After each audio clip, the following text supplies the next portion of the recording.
आप देख रहे हैं डार्क फाइल्स। तो चलिए बढ़ते हैं आज की इस कहानी की ओर। विवेक एक होनहार छात्र था। उसे बचपन से ही गणित में बहुत दिलचस्पी थी। गणित में पोस्ट ग्रेजुएशन करने के बाद उसने पीएचडी करने की सोची और जल्द ही एक अच्छे महाविद्यालय में उसका दाखिला हो गया। रिसर्च करना बच्चों का खेल नहीं होता है, उसमें पूरी निष्ठा से ध्यान को लगाना पड़ता है। विवेक घर में अपना ध्यान नहीं लगा पा रहा था। आए दिन उसके माँ बाप किसी न किसी बात पर झगड़ा करते ही रहते हैं। वो परेशान रहने लगा। एक दिन उसने अपनी समस्या अपने दोस्त को बताई। उसका दोस्त अक्षय सोच में पड़ गया और फिर बोला, तो एक काम क्यों नहीं करता? यहाँ से 500 किलोमीटर दूर एक छोटा सा हिल स्टेशन है, पालनपुर नाम का। तो वहाँ चला जा अपनी किताबें लेकर। सुना है काफ़ी सुनसान सी जगह है, ज़्यादा कोई रहता नहीं है वहाँ आराम से रिसर्च करना और फिर वापस आ जाना। इस पर विवेक बोला, बात तो तू ठीक कर रहा है, इसके बारे में सोचता हूँ। अक्षय के जाने के बाद विवेक काफ़ी देर तक इस बारे में सोचता रहा। फिर उसने पालनपुर जाने का मन बना लिया। अगले ही दिन उसने अपना सामान समेटा और सारी किताबें झोले में भर लीं। इसके बाद उसने स्टेशन जाकर पालनपुर का टिकट खरीदा और ट्रेन आने की प्रतीक्षा करने लगा। कुछ देर बाद उसकी ट्रेन आ गई, जिसमें वो आराम से बैठ गया। छुक छुक करती हुई ट्रेन आगे बढ़ी तो कब उसकी आंख लग गई उसे मालूम ही नहीं चला। थोड़ी देर बाद लोगों की आवाज़ सुनकर उसकी आंख खुली। अरे उतरो भाई, पालनपुर आ गया। लोगों की भीड़ के साथ विवेक भी ट्रेन से नीचे उतर गया। आसपास की हरियाली देखकर उसका मन जैसे खुश हो गया। उसने पालनपुर की जो कल्पना की थी, असलियत में वो बिल्कुल वैसा ही था। स्टेशन से बाहर निकलने के बाद अपने लिए किसी होटल या गेस्ट हाउस ढूंढने में लग गया। पालनपुर एक छोटा सा गांव था जहां ज़्यादा घर नहीं थे। होटल के नाम पर बस वहां एक छोटा सा गेस्ट हाउस था और वो भी टूरिस्टों से भरा हुआ था, जिसकी वजह से विवेक को वहां जगह नहीं मिली। वो परेशान होकर एक दुकान में घुसा और दुकानदार से पूछा, अरे भाई, यहाँ कोई रहने की जगह है क्या? सामने वाला होटल तो पूरा भरा हुआ है। इस पर दुकानदार ने कहा, फिर तो तुम्हें यहाँ कोई जगह नहीं मिलेगी। गांव वाले अजनबियों को अपना घर देने से डरते हैं, तुम कहो तो। वो बोलते बोलते रुक गया। हाँ, कहो, क्या बताना चाहते हो? देखो, एक जगह तो है, खाली भी है, पर क्या? तुम मुझे उस जगह के बारे में बताओ, मैं वहाँ जाकर रह लूँगा। एक बंगला है गांव से थोड़ी दूर जंगल में। वो थोड़ा सुनसान है, वहाँ कोई आता जाता नहीं है। इससे मुझे कोई फ़र्क नहीं पड़ता। देखिए, मैं एक रिसर्चर हूँ, मुझे ऐसी शांत जगह की तलाश है। तो फिर ठीक है। तभी वहाँ से एक बूढ़ी औरत गुजरी और दुकानदार को बीच में ही वो टोकते हुए बोली, क्या ये तुम किस जगह के बारे में बात कर रहे हो? तुम पागल तो नहीं हो? कहीं उस जज के बंगले के बारे में तो नहीं? नहीं बेटा, वहाँ मत जाना, वो जगह बिल्कुल भी ठीक नहीं है। वो कई सालों से वीरान पड़ा है, वहाँ कोई आता जाता नहीं है। लेकिन क्यों आंटी? देखो बेटा, मेरा पूरा बचपन जवानी सब यहीं पर गुजरा है। मैं इस जगह से पूरी तरह से वाकिफ़ हूँ, इसलिए तुम्हें आगाह कर रही हूँ, उस जज के बंगले से दूर ही रहना। इस पर दुकानदार ने कहा, ये क्या बकवास करिए, चल निकल यहाँ से। तुम जैसे लोगों की वजह से बाहर के लोगों ने यहाँ आना ही छोड़ दिया है। इससे पहले कि वो औरत विवेक को और कुछ बता पाती, दुकानदार ने उसे दुकान से ही निकाल दिया। फिर वो विवेक से बोला, देखो बेटा, ये तो लोगों का काम ही अफवाह फैलाना, अंधविश्वास फैलाना। तुम इनकी बातों पर ध्यान मत दो। तुम कहो तो मैं तुम्हें वो बंगला दिखा सकता हूँ। गांव की पंचायत में उसकी चाबी मेरे पास ही है। उस बंगले का तो कोई खास किराया भी नहीं है, यहीं कोई 5,000 होगा। इस पर विवेक ने कहा, हाँ हाँ कोई बात नहीं, मैं ले लूँगा। दुकानदार विवेक को गांव की अंदरूनी गलियों से ले जा रहा था। कुछ देर बाद गांव के आखिरी कुछ घर दिखने भी बंद हो गए और उन लोगों ने सुनसान जंगल में प्रवेश किया। कुछ देर बाद एक बड़ा सा वीरान और जर्जर बंगला उन्हें नजर आया। उसके चारों ओर झाड़ियां हो गए थे, मानो वहां बरसों से कोई नहीं आया हो। विवेक को ऐसे ही घर की तलाश थी। दुकानदार ने उसे चाबी थमाते हुए कहा, ये लो बेटा, अब तुम इत्मीनान से अपनी रिसर्च कर सकते हो। इस पर विवेक ने कहा, क्या आप मेरे साथ अंदर नहीं चलेंगे? इस पर दुकानदार बोला, अंदर? वो मुझे दुकान में कुछ काम है ना। अरे हाँ, यहाँ की सफाई करने के लिए मैं चंपा को भेजता हूँ, वो तुम्हारा खाना भी बना दिया करेगी। ऐसा कहकर दुकानदार वहाँ से रफू चक्कर हो गया। विवेक ने पीछे से आवाज़ लगाई, अरे अपना नाम तो बताते जाइए। लेकिन तब तक दुकानदार वहाँ से जा चुका था, मानो वो उस बंगले की परछाई तक से दूर रहना चाहता हो। विवेक ने बंगले को ठीक तरह से देखा। वो एक पुराना अंग्रेज़ों के ज़माने का कैसल था। उसके दरवाजे और खिड़कियां काफ़ी ऊंचे थे। खिड़कियों के कांच जगह जगह से टूटे हुए थे, जिनमें से बाहर की ठंडी हवा अंदर जाकर उन बंद कमरों में खो सी जाती थी। बंगले की दीवारों और छत पर कई तरह की बेलों ने कब्जा कर रखा था।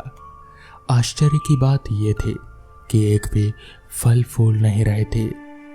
उनमें एक अजीब सी सड़न थी, मानो बंगले में कुछ था जो उन्हें बढ़ने ही नहीं दे रहा था। खैर, विवेक ने इन बातों पर ध्यान ना देते हुए चाबी से दरवाजे को खोला। एक चीखती हुई आवाज़ के साथ दरवाज़ा खुला। वो बंद दरवाज़ा पता नहीं कितने सालों के बाद खुला था। उसके खुलते ही मौजूद उसके अंदर चमगादड़ों ने बहुत ही खौलाहल मचा दिया और वो विवेक के सिर के ऊपर से उड़ते हुए बाहर निकल गए। शाम के 6 बज चुके थे। शाम के धुंधले में विवेक ने घर के ड्राइंग रूम में कदम रखा। फर्श पर पड़ी धूल में उसके कदम के निशान पड़ रहे थे। अचानक उसकी नज़र सामने की दीवार पर लगी पेंटिंग पर पड़ी। वो एक पोर्ट्रेट थी किसी मोटे से अंग्रेज आदमी की, जिसने जज के कपड़े पहन रखे थे।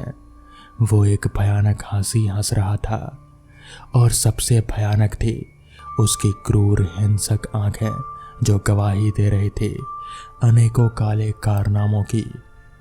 वो एक कुर्सी पर बैठा था और उसके हाथों में एक मोटी सी रस्सी थी। मगर तभी विवेक को अचानक सब समझ में आ गया। वो कोई आम रस्सी नहीं, बल्कि एक फंदा था, फांसी का फंदा। उसके बाद विवेक ने जो देखा वो रूह कंपा देने वाला था। जिस कुर्सी पर वो जज विराजमान था, ठीक वैसे ही कुर्सी उसी पेंटिंग के नीचे रखी हुई थी। तभी अचानक दरवाज़ा खुला और एक बूढ़ी औरत कमरे में घुस गई।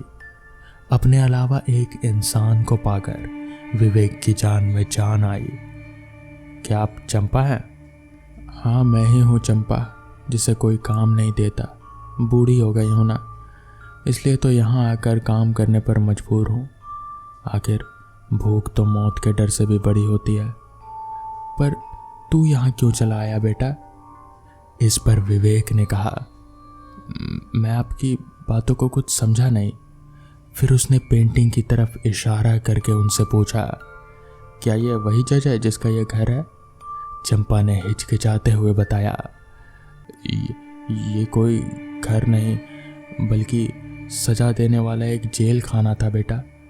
और ये जिसे तू जज बोल रहा है, ये अंग्रेजों का जल्लाद था, जो न्याय ना करके हर भारतीय को बस सजा देना चाहता था और उन्हें फांसी के फंदे पर चढ़ा देता था। और आखिरकार क्या चंपा? आखिरकार वो अपने ही बनाए हुए फांसी के फंदे से उन्हें लटका देता था। ऐसा करने में उसे बहुत खुशी मिलती थी। पता नहीं कितने ही लोगों को उसने ऐसे कर कर मार डाला। आखिरकार जब देश आज़ाद हुआ तब लोगों ने उसे इसी फांसी के फंदे पर लटका कर मार दिया। कहते हैं कि वो मरकर भी नहीं मरा।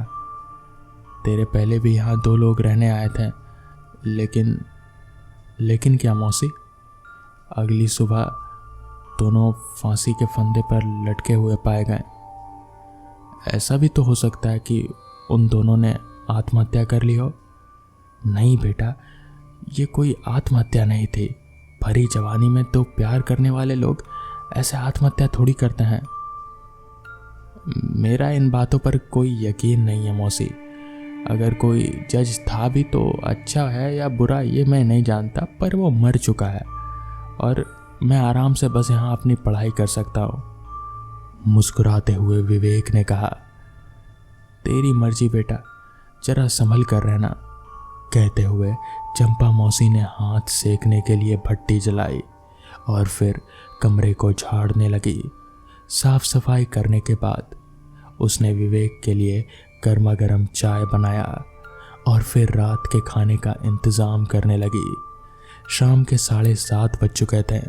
सूरज डूब रहा था। पहाड़ों के पीछे बादलों की हल्की लालिमा अभी भी मौजूद थी। विवेक हाथ में चाय की प्याली लेकर चुस्कियां भरता हुआ खिड़की से बाहर पहाड़ों को निहार रहा था। रात गहराती गई। चंपा अपना काम खत्म कर जा चुकी थी। उसने मेज पर सजाया खाना और फिर वहां से जाने लगी। जाते जाते उसने फिर से विवेक को आगाह कर दिया। विवेक ने खाना खाया और फिर वो एक स्टडी टेबल पर अपनी किताबों को निकाल कर रखने लगा। पढ़ाई करने के लिए उसने रात के समय को चुना ताकि उसे कोई डिस्टर्ब ना करे। लैंप की लाइट में वो कुछ फॉर्मूला स्टडी कर ही रहा था। पढ़ते पढ़ते कब उसकी आंख लग गई पता ही नहीं चला। अचानक ही विवेक की आंख खुली। उसके आसपास होने वाली फुसफुसाहट पर ध्यान गया और उसने कमरे में फैली मंद रोशनी में देखा तो कमरे में जैसे बहुत सारे चूहे घूम रहे थे, उछल कूद कर रहे थे, यहाँ वहाँ चढ़ उतर रहे थे। विवेक को झुंझलाहट हुई और उसका ध्यान टूटा। उसने एक किताब उठाकर चूहों की तरफ जोर से फेंका। चूहे तितर बितर हो गए, लेकिन कुछ देर बाद वो फिर से पहले की तरह शोर शराबा करने लगे और ये सिलसिला जारी रहा। जितनी बार विवेक किताबों को या फिर किसी दूसरी चीज को उनकी तरफ फेंकता तो कुछ मिनट के लिए तो वो गायब हो जाते हैं, लेकिन फिर से कुछ देर बाद वो हल्ला करने लगते हैं। धीरे धीरे विवेक को नींद आने लगी और अपने आप को जगाने के लिए वो किचन में गया और अपने लिए चाय बनाने लगा। चाय पीकर उसे कुछ ताजगी महसूस हुई और वह फिर से अपने काम पर लग गया। धीरे धीरे रात के 3 बज गए। अचानक विवेक का ध्यान अपने इर्द गिर्द गया। जो चूहे अभी कुछ देर पहले शोर मचा रहे थे वो किसी अनजान डर से जल्दी जल्दी भाग रहे थे, मानो उन्हें जान का खतरा महसूस हो रहा था और वो अपने बिलों में सुरक्षित पहुंच जाना चाहते हों। उस अजीब भगदड़ के बाद अचानक वहां सन्नाटा पसर गया, मानो वहां कोई चूहा ही नहीं। उसके बाद विवेक ने जो देखा उससे उसके रोंगटे खड़े हो गए। उसने देखा कि जज की पेंटिंग के पीछे से कुछ एक हाथ सा निकल रहा है और वो हाथ कोई आम मामूली हाथ नहीं बल्कि पूरी तरह से सड़ा हुआ हाथ है। हाथ के दोनों ओर से जैसे खून से टपक रहे हैं। पहले तो विवेक को लगा कि शायद नींद की वजह से उसे भ्रम हो रहा है। उसने अपनी आंखों को मसलकर दोबारा देखा तो उसने पाया कि सच में वो दोनों हाथ जैसे पेंटिंग के अगल बगल से निकल रहे हों। तभी उसका ध्यान उस पेंटिंग पर गया। उसने देखा कि उस पेंटिंग में अब उस जज की तस्वीर है ही नहीं, बस एक फांसी का फंदा लटक रहा है और सामने लगी वो कुर्सी अपने आप ही जैसे हिल रही है। विवेक थोड़ा घबरा गया। हालांकि वो बहुत ही हिम्मत वाला था, मगर अब कहीं ना कहीं उसकी हिम्मत जवाब दे रहे थे। उसे समझ नहीं आ रहा था कि आखिर ये सब हो क्या रहा है, वो क्या करे, उसे कुछ भी समझ नहीं आ रहा था। तभी उसने जोर से आवाज लगाकर कहा, कौन हो तुम? सामने आओ। तभी अचानक से उस पूरे घर में एक बहुत ही खौफनाक हंसी की आवाज गूंजने लगी। विवेक अपना सिर पकड़कर वहीं पास की कुर्सी में बैठ गया। वो हंसी की आवाज जैसे उसके दिमाग के अंदर तक जा रहे थे। उसे कुछ भी समझ नहीं आ रहा था कि वो क्या करे। अचानक से उसे क्या हुआ पता नहीं, वो अपने आप ही खींचा हुआ उस पेंटिंग की तरफ जाने लगा। वो फांसी का फंदा अब उस पेंटिंग से बाहर निकलकर जैसे हवा में लटक रहा था। विवेक उस फंदे की ओर खींचा चला जा रहा था। कहीं ना कहीं उसे समझ में आ रहा था कि अब उसके साथ क्या होने वाला है। वो अपने जान की भीख मांग रहा था। नहीं नहीं, प्लीज मुझे जाने दो, मैंने तो कोई अपराध नहीं किया। और उसके इतना कहते ही फिर से उस पूरे कैसल में जैसे एक बहुत ही खौफनाक हंसी की आवाज गूंजने लगी। विवेक खींचा हुआ उस पेंटिंग की तरफ गया और फिर जो हुआ उसकी उम्मीद शायद उसने कभी नहीं की थी। अगली सुबह जब चंपा विवेक को खाना बनाने के लिए आई तो बंगले के अंदर का नज़ारा देखकर उसके होश उड़ गए। विवेक जज की कुर्सी पर अजीब सी मुद्रा में पड़ा हुआ था। उसके हाथ पैर ऐंठ चुके थे और आंखें बाहर निकली हुई थी। उसका मुंह खुला हुआ था और जीभ बाहर निकली हुई थी। ऊपर लगी जज की पेंटिंग पहले की तरह ही अब भी मुस्कुराए जा रहे थे और विवेक वो मर चुका था। तो दोस्तों, ये थी आज की कहानी। अगर आपको ये कहानी पसंद आई हो तो वीडियो को लाइक और चैनल को सब्सक्राइब करना ना भूलें। तो मैं आपका दोस्त आर्यन जल्द ही मिलूँगा आपसे ऐसी ही नई कहानियों के साथ। तब तक के लिए अपना ख्याल रखें।